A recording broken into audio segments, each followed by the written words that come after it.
Video शुरू करते हैं, देखते हैं। इस वीडियो में हम चर्चा करेंगे संविधान के इम्पोर्टेंट पर्सन, सभी परीक्षाओं के लिए उपयोगी केवल वे पर्सन में पॉइंट्स पर चर्चा करेंगे जो एग्जाम में बार बार पूछे जाते हैं।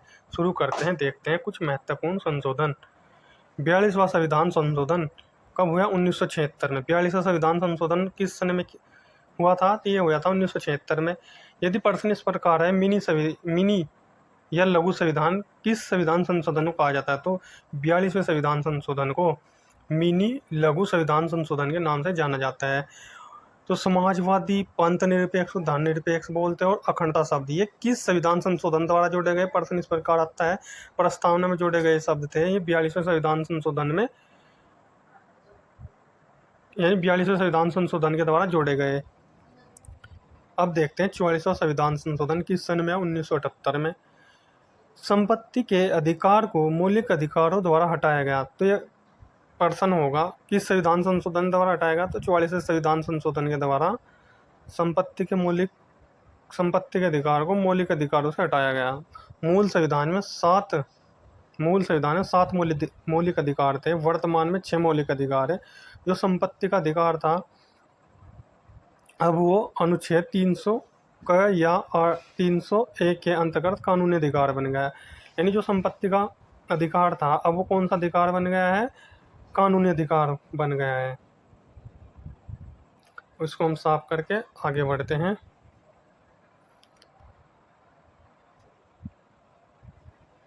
अब मौलिक अधिकार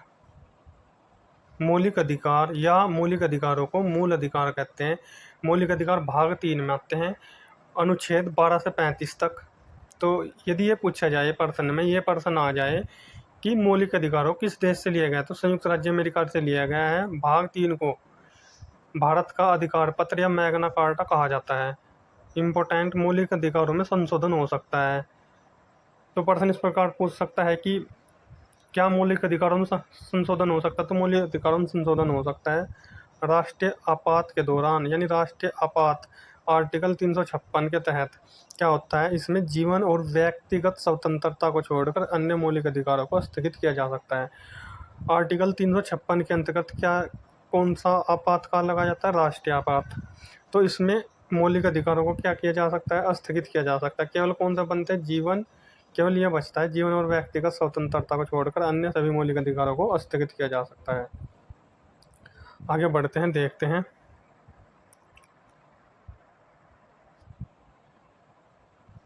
मौलिक अधिकार, समानता का अधिकार किस अनुच्छेद में आता है? 14 से 18 में समानता का अधिकार आता है। 19 से 22 में आता है स्वतंत्रता का अधिकार। इंपॉर्टेंट पॉइंट है सभी। शोषण के विरुद्ध अधिकार 23 से 24 में शोषण के विरुद्ध आता है। आर्टिकल 25, यानी अनुच्छेद को आर्टिकल पढ़ते 25 से 28। धार्मिक स्वतंत्रता का अधिकार आता है। सांस्कृतिक व शिक्षा का अधिकार आर्टिकल 29-30 में। संवैधानिक उपचारों का अधिकार आर्टिकल 32 में आता है। आगे बढ़ते हैं, देखते हैं इंपॉर्टेंट पॉइंट मौलिक अधिकारों से संबंधित महत्वपूर्ण अनुच्छेद। अनुच्छेद 17 में अस्पृश्यता का अंत किस अनुच्छेद में होता है? अनुच्छेद ही बोलते हैं आर्टिकल को 17 में। आर्टिकल यानी अनुच्छेद 19A में क्या है? बोलने की स्वतंत्रता, प्रेस की स्वतंत्रता कौन से आर्टिकल में आते हैं? अनुच्छेद 19A में आर्टिकल ही होता है। प्राण और दैहिक स्वतंत्रता आर्टिकल 21 में। और आर्टिकल 21A में 6 से 14 वर्ष के बच्चों के लिए निःशुल्क अनिवार्य शिक्षा। अनुच्छेद 14 विधि के समक्ष समानता या समानता विधि के समक्ष समानता आर्टिकल 14 में है। आर्टिकल 16 यानी अनुच्छेद 16 में क्या आता है? लोक नियोजन के विषय में अवसर की समानता। आगे देखते हैं, मौलिक अधिकारों को लागू करने के लिए किसी न्यायालय द्वारा क्या जारी किए जाते हैं? किसी न्यायालय के द्वारा मौलिक अधिकारों को लागू कराने के लिए समादेश या रिट कहा जाता है। इनको जारी की जाती है। क्या जारी की जाती है? समादेश या रिट। तो जो समादेश रिट जारी करते हैं मौलिक अधिकारों को लागू करने के लिए, तो उच्च न्यायालय यानी हाई कोर्ट करता है आर्टिकल 226 के अकॉर्डिंग, और उच्चतम न्यायालय सुप्रीम कोर्ट करता है आर्टिकल 32 के तहत। यानी मौलिक अधिकारों को लागू करता है सुप्रीम कोर्ट करता है 32 के अंतर्गत, जबकि हाई कोर्ट करता है आर्टिकल 226 के अंतर्गत। समादेश यानी रिट कितने प्रकार के होते हैं? 5 प्रकार के होते हैं। बंदी, प्रत्यक्षीकरण, परमादेश और अधिकार परीक्षा, उत्प्रेक्षण, प्रतिषेध। यानी ये रिट हमको अच्छी तरह याद कर लेनी है, पांचों की पांचों। क्रम तो किसी भी क्रम में याद कर सकते हैं। हमको ये क्या ध्यान रखना है, जब क्वेश्चन आता है ना यहाँ पर इस प्रकार आता है, निम्न में कौन सी रिट नहीं है? तो बंदी, प्रत्यक्षीकरण भी है, तो इनमें 4 ऑप्शन में से 3 तो इनमें से कोई देगा, एक ऐसी देगा जो रिट ना होगी, तो ध्यान रखना है। आगे बढ़ते हैं। अब देखते हैं मोस्ट इम्पोर्टेंट पॉइंट है सभी के सभी। बंधी प्रत्यक्षीकरण रिट, इसको बोलते हैं हेबियस कॉर्पस की रिट भी बोलते हैं, हेबियस कॉर्पस की रिट्स बोलते हैं।